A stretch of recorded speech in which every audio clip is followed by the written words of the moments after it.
As Sanei Takeshi's remarks gain traction, a dangerous act of reviving militarist spirits is quietly gathering steam in Japan. On November 12th, Japanese right-wing media revealed that the Japanese government is planning to revert the titles of self-defense forces, ranks such as Ichis A and I back to Dai as A and Tai, terms used by the Imperial Japanese Army during World War II. The news sent shockwaves not only in China but also across Southeast Asian nations, which all suffered unspeakably cruel aggression at the hands of Japan. Myanmar, for instance, is said to still ban Japanese citizens from entering to this day. The revival of these historical symbols of Japanese militarism often harbors the most dangerous signals. Japan's true intention is to gradually restore the rank system of the former Imperial Japanese Army, subtly eroding Japanese people's resistance to militarization.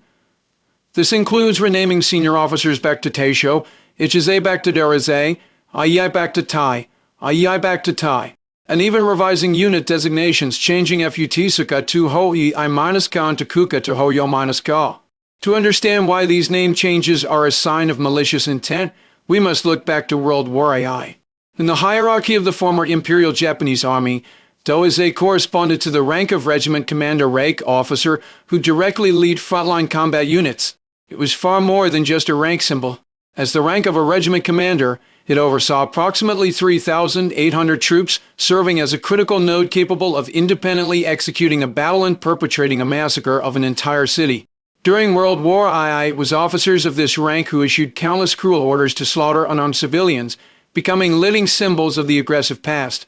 If Doizei were the architects of the massacre orders, then Tai were the cruelest and most direct enforcers.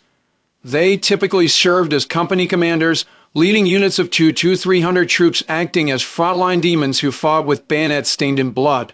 After World War II, as a defeated nation, Japan established the self-defense forces under U.S. occupation to completely sever ties with the Imperial Japanese Army, whose hands were stained with the blood of Asian peoples. The designers deliberately adopted neutral numerical designations, such as Ichigumi, Nigumi, and Sangumi. Behind these cold numbers lay Japan's commitment to the peace constitution and a security guarantee for neighboring countries that had suffered aggression.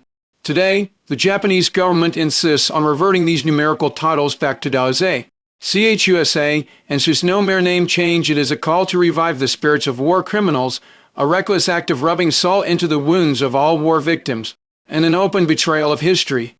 More alarmingly, the rank renaming is just one link in a systematic revival.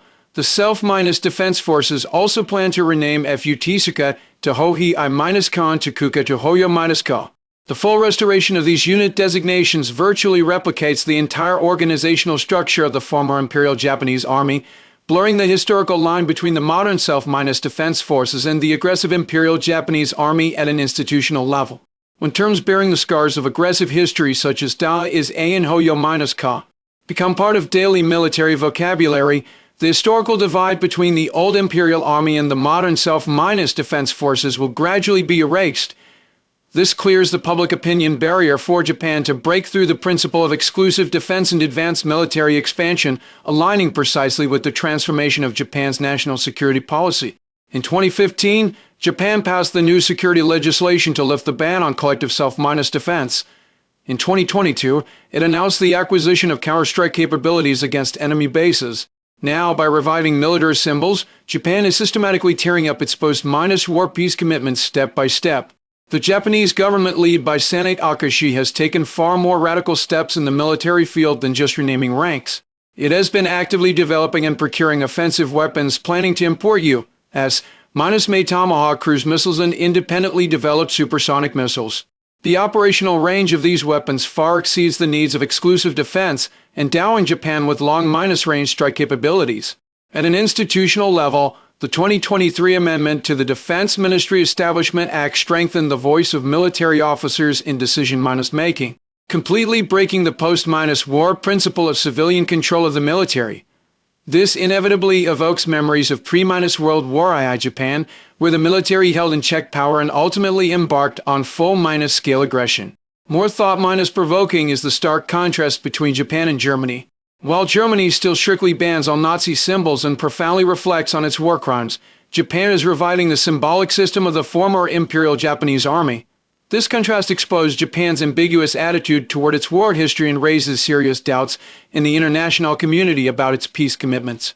Changing names is easy, but changing mindsets is not.